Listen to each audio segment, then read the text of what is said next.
Cuando mi padre murió, lo último que esperaba era que mi hermano Antonio me abrazara llorando. Llevábamos 3 años sin hablarnos. En nuestra última pelea me había dicho: «Tú nunca fuiste un verdadero García». Ahora aquí, en el velatorio, actuaba como si fuéramos los hermanos más cercanos. Mi nombre es Miguel García, tengo 42 años, soy ingeniero mecánico en Madrid. Mi padre Joaquín García murió el mes pasado de un infarto. Tenía 78 años, era contratista de construcción jubilado. Nuestra historia familiar no es muy bonita. Mi madre murió cuando yo tenía 8 años. Mi padre nos dejó con la abuela y se enfocó en su trabajo. Antonio es 5 años mayor, siempre fue el hijo favorito de papá. Después del funeral llegó la citación del notario. El día que se leería el testamento, Antonio estaba muy tranquilo, yo estaba nervioso y curioso. Mi relación con papá nunca había sido buena, pero aún así tenía curiosidad. El notario don Carlos era un hombre mayor, había sido abogado de papá durante 20 años. Cuando nos recibió en su oficina, Antonio tenía una sonrisa extraña en su rostro. Abrimos el testamento, el notario comenzó a leer. Papá me había dejado la casa, la villa de verano se la dejó a Antonio. Pero la verdadera fortuna era otra cosa. Los 850.000 euros que había ahorrado en 40 años de vida laboral y 3 apartamentos, papá los había dividido equitativamente entre nosotros dos. Pero aquí había algo extraño. En el testamento decía: si uno de mis hijos daña al otro o traiciona a la familia, toda la herencia pasará automáticamente al otro hijo. Cuando escuché esta frase miré a Antonio. Su cara había cambiado, ya no sonreía. Al salir de la notaría, Antonio se me acercó.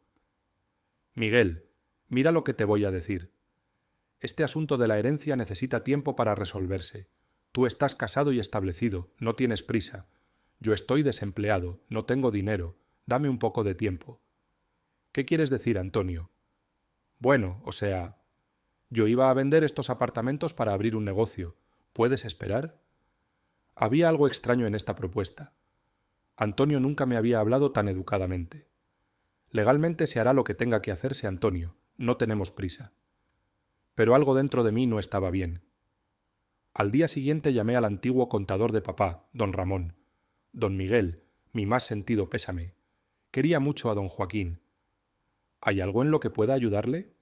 Don Ramón, ¿podría conocer la situación financiera de mi padre?» En el testamento decía 850.000 euros. El silencio en el teléfono fue largo. «Don Miguel, ¿usted habló alguna vez de estos temas con su padre?» «No, ya sabe que nuestra relación no era muy buena. Entonces le diré algo. Don Joaquín hizo transferencias de dinero muy grandes en los últimos 3 meses. Solo quedaron 120.000 euros en sus cuentas». Esta información me confundió. ¿A dónde las transfirió? No lo sé, pero fueron cantidades enormes. El mes pasado retiró 380.000 euros de su cuenta bancaria. Después de colgar el teléfono, me senté a pensar. ¿Dónde habría gastado papá ese dinero? No estaba enfermo, no tenía gastos grandes. Esa noche le conté la situación a mi esposa Carmen. «Miguel, tal vez tu padre tenía otras cuentas, o quizás Antonio sabe algo». Al día siguiente llamé a Antonio. «Antonio, me enteré de que papá hizo grandes transferencias de dinero recientemente. ¿Sabes algo?» «¿Qué transferencias? ¿Qué voy a saber yo?» Papá no hablaba de estos asuntos conmigo, pero había tensión en su voz. Esa noche, mientras miraba viejas fotos familiares, algo llamó mi atención. La pequeña libreta roja que papá siempre tenía en su escritorio. En esa libreta escribía números importantes y notas. En el funeral nadie había visto esa libreta. Al día siguiente fui a la casa de papá. Aunque la casa me había quedado a mí, Antonio había tomado las llaves y había revuelto toda la casa. Tomé algunas cosas como recuerdo había dicho. Busqué minuciosamente la habitación de papá. No estaba la libreta roja, pero en el cajón del escritorio encontré algunos recibos bancarios. Un recibo de transferencia de 180.000 euros hecho el mes pasado. En la parte del destinatario decía AG, Antonio García. En el momento que encontré este recibo, todo cambió. Antonio había recibido 180.000 euros de papá, pero no me había hablado de eso. ¿Por qué lo ocultaba? Al día siguiente fui a la sucursal bancaria. El director conocía a papá. «Don Miguel, mi más sentido pésame. Su padre era un cliente valioso. Gracias». ¿Podría ver los movimientos de la cuenta de mi padre en los últimos 6 meses? El director primero dudó un poco, pero luego abrió el archivo. Su padre retiró un total de 730.000 euros en los últimos 4 meses, la mayoría en efectivo. ¿En qué fechas? En febrero 250.000, en marzo 380.000, en abril 100.000 euros. Estas cifras eran muy grandes. ¿En qué habría gastado papá este dinero? También mire esto, dijo el director.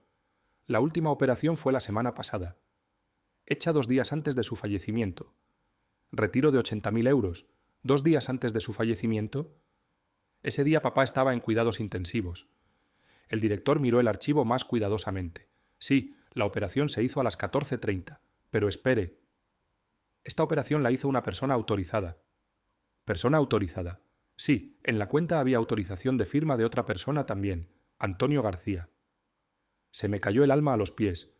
Antonio podía retirar dinero de la cuenta de papá y nunca me había hablado de esto. Al salir del banco sonó mi teléfono. Era Antonio. Miguel, ¿dónde estás? Necesitamos hablar de algo. Yo también te estaba buscando. ¿Dónde nos encontramos? Ven a casa, a la casa de papá. Encontré algo importante. Cuando llegué a la casa de papá, Antonio estaba sentado en la cocina. Tenía un sobre en la mano. Su cara estaba tensa. Miguel, encontré esto. Papá lo dejó para mí. Abrí el sobre. Dentro había una carta escrita a mano por papá. Hijo mío, Antonio, si estás leyendo esta carta es porque ya no estoy. Hay una verdad que no te dije. Miguel es adoptado. Lo recogí de la calle cuando tenía 8 años. Su madre tampoco era tu verdadera madre. Mi verdadera familia eres tú y tu difunta madre. Traté de ser justo en el tema de la herencia, pero tú eres mi verdadero hijo. Por eso mantuve la mayor parte del dinero a salvo para ti. Todo está escrito en la libreta roja. Mientras leía la carta me temblaba la mano. Sabía que era adoptado, por supuesto. Hasta los 8 años viví con otra familia antes de venir con ellos. Pero que papá lo expresara de esta manera era muy doloroso. Antonio, ¿qué significa esto? ¿Mantuvo la mayor parte del dinero a salvo para ti? Antonio respiró profundamente. Miguel, papá me dio dinero en los últimos meses, para que tú no te enteraras. En total 730.000 euros. ¿Qué? ¿Por qué no me lo dijiste? Porque tú ya estás casado y establecido, tienes un buen trabajo. Yo estoy desempleado, no tengo dinero.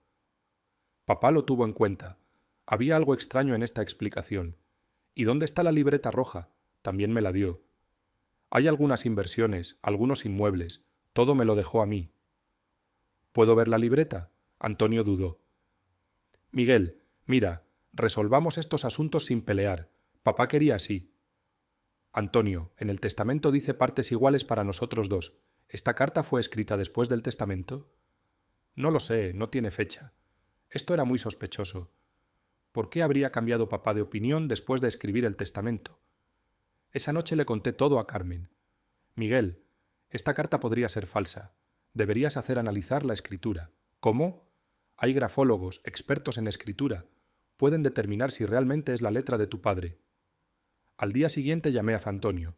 Antonio, quiero hacer analizar esa carta. ¿Por qué? ¿No me crees? Solo quiero estar seguro. Miguel, ¿me estás acusando? ¿Yo voy a engañar a mi propio hermano mayor? Esta frase con la palabra hermano mayor me llamó la atención. Antonio era mayor que yo era su hermano menor. ¿Por qué dijo eso? Esa madrugada recibí una llamada inesperada. Quien llamaba era la antigua vecina de papá, tía Rosa. Miguel, hijo, mi más sentido pésame. Te voy a decir algo, pero no quiero meterme. Dígame, tía Rosa. El mes pasado vi a Sei Antonio en la casa de tu padre. Estaba cargando algo en maletas grandes. Pregunté por tu padre, no estaba en casa. Antonio dijo, mi padre está en el hospital, estoy recogiendo cosas. Pero tu padre entonces todavía estaba sano. Esta información era muy importante. ¿Cuándo pasó esto, tía Rosa? No recuerdo exactamente, pero fue como en marzo. También te digo esto, Antonio ese día estaba muy nervioso. Se sorprendió cuando me vio. Después de colgar el teléfono pensé, en marzo papá aún no había ingresado al hospital. ¿Por qué Antonio estaba sacando cosas de casa entonces? Ese mediodía llamé a Antonio. Antonio, ¿podemos encontrarnos hoy?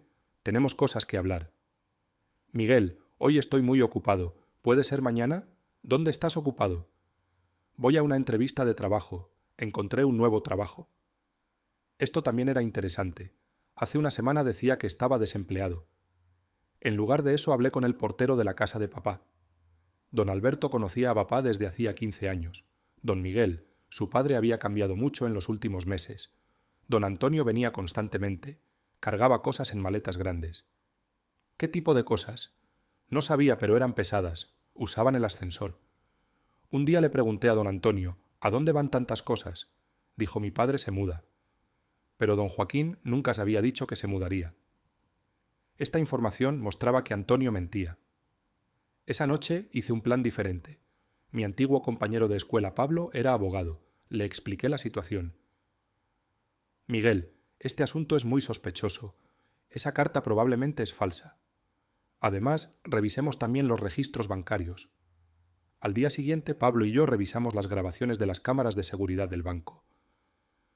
En el retiro de 380.000 euros de marzo vimos algo sorprendente. Antonio había retirado el dinero, pero papá no estaba con él. Pablo, ese día papá estaba en el hospital. ¿Cómo retiró Antonio solo? Tenía autorización de firma, pero normalmente en caso de enfermedad se requiere poder notarial. Cuando investigamos más en detalle, salieron cosas más sorprendentes. Antonio había retirado un total de 730.000 euros de la cuenta de papá en los últimos 6 meses. Todas estas operaciones se hicieron mientras papá estaba en el hospital. Esa noche fui a la casa de Antonio. Cuando abrió la puerta se sorprendió. Miguel, ¿por qué viniste? Necesitamos hablar, Antonio. ¿Puedo entrar? La casa estaba llena de muebles muy lujosos. Televisión nueva, juego de sofás nuevo, alfombras caras. ¿De dónde había sacado estas cosas? Antonio, ¿de dónde sacaste estos muebles? Los compré a crédito. Encontré trabajo, te lo dije. ¿Qué trabajo? Empresa de consultoría. ¿Qué empresa? Antonio se estaba nervioso. Miguel, ¿por qué haces tantas preguntas? Porque lo que he descubierto es muy extraño. Has retirado 730.000 euros de la cuenta de papá. La cara de Antonio cambió. ¿Qué estás diciendo? Vi los registros bancarios. Retiraste el dinero de papá mientras él estaba en el hospital. Hubo un largo silencio. Luego Antonio se sentó. Miguel, está bien, es verdad, pero papá me lo pidió. ¿Te lo pidió desde la cama del hospital? No, antes. Me había dicho: si algo me pasa, mantén mi dinero a salvo. ¿Y la carta? Antonio respiró profundamente. Esa carta la escribí yo. Esta confesión me impactó. ¿Tú la escribiste? Sí. Pero Miguel, escúchame. Papá realmente pensaba así. Tú eres adoptado, yo soy el hijo verdadero. Para ser justo, escribió partes iguales en el testamento, pero realmente quería que yo lo tomara. ¿Hay prueba de esto? ¿Prueba? Vivimos juntos 40 años. Tú llegaste a los 8 años. ¿Quién estaba más cerca de papá? Estas palabras eran muy dolorosas, pero ya quería saber la verdad. Antonio, el testamento es legal. No puedes cambiarlo con una carta falsa. ¿Quién dice que es falsa? ¿Puedes probarlo? En este punto estaba muy enojado. Antonio, devuelve ese dinero. Voy a recurrir a vías legales. ¿Qué dinero? Yo no tomé ningún dinero. Están los registros bancarios. Esos registros son operaciones hechas bajo instrucciones de papá. Yo solo retiré como persona autorizada. Ya era claro que Antonio no devolvería nada. Pero esa noche recibí una llamada inesperada. Quien llamaba era el antiguo socio comercial de papá, don Eduardo. Miguel, necesitamos reunirnos urgentemente. Hay un tema muy importante. A la mañana siguiente me encontré con don Eduardo. Tenía un archivo grande en sus manos. Miguel, hay una verdad que tu padre no les contó. En los últimos meses había hecho una inversión muy grande. ¿Qué inversión? Había comprado un terreno grande para 5 apartamentos en Valencia, por 1.200.000 euros. Pero compró este terreno a tu nombre. Esta información me confundió. ¿A mi nombre? Sí, aquí está la escritura. En el papel que sacó del archivo realmente estaba escrito mi nombre, pero yo no sabía nada de esto. Era una sorpresa de tu padre, quería regalártelo. Antonio también tenía una sorpresa aparte. ¿Qué sorpresa para Antonio? ¿No lo sabes? A Antonio le había comprado un local comercial en Sevilla, por 380.000 euros. También lo puso a nombre de Antonio. Ahora las cuentas cuadraban. Papá nos había preparado sorpresas a los dos, pero Antonio no se había conformado con su parte. Había tratado de tomar también la mía. Don Eduardo, ¿cuándo se hicieron estas escrituras? Ambas en febrero, 2 meses antes de la muerte de tu padre. Inmediatamente llamé a Antonio. Antonio, ¿Conoces el local comercial en Sevilla? El silencio en el teléfono fue largo.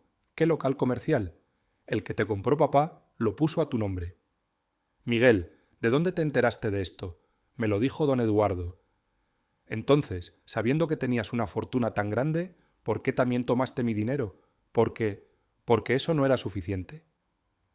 Esta respuesta mostró lo codicioso que era. Antonio, mañana vengo con mi abogado. Vamos a resolver este asunto. Miguel, espera, tal vez podamos llegar a un acuerdo. ¿Qué acuerdo? Tú toma ese terreno, yo tomo el dinero, que sea así. No, Antonio, se aplica lo que dice el testamento, y como escribiste una carta falsa, toda la herencia podría ser mía. Cuando dije esta verdad, Antonio entró en pánico. Al día siguiente con el abogado Pablo presentamos una demanda en el tribunal. Denunciamos a Antonio por carta falsa y abuso de autorización. Pero el evento realmente impactante ocurrió durante el proceso judicial. El fiscal nos dio información adicional. Señor Miguel, su hermano tiene otros delitos también. En los últimos 2 años ha sacado créditos usando el nombre de su padre. Tiene una deuda total de 200.000 euros. Cuando escuché esta información me impacté. Antonio se había endeudado usando el nombre de papá y ahora estas deudas quedaban en la herencia. Durante el proceso judicial, las falsificaciones que había hecho Antonio salieron una por una. No solo había falsificado la carta, también había imitado la firma de papá. Había usado firma falsa en varios documentos bancarios, pero la verdad más sorprendente era esta. Antonio había gastado el dinero robado en deudas de juego. Tenía grandes deudas de juego durante los últimos 3 años, y había usado el dinero de papá para cubrirlas. Al final del juicio, Antonio fue condenado a 3 años de prisión. Además salió la decisión de devolver el dinero que había robado, pero el dinero que Antonio había gastado no iba a volver. Lo había gastado en deudas de juego. Al final recibí mi herencia con el terreno de Valencia, que me había dejado papá y el dinero restante. Pero perdí a mi hermano. Lo interesante fue esto. Mucho después supe el verdadero testamento de papá. Don Eduardo tenía una segunda carta que había guardado. En esa carta papá escribía así: Miguel, te quiero mucho. Que seas adoptado no cambia nada. Tú eres mi verdadero hijo. Antonio tiene problemas de juego, también lo amo, pero si le dejo mucho dinero, lo perderá todo. Por eso le dejé menos. Espero que entiendas. Cuando leí esta carta entendí lo inteligente que había sido papá. Conocía el problema de Antonio y trataba de protegerlo. Pero Antonio, por codicia, perdió tanto a su hermano como su libertad.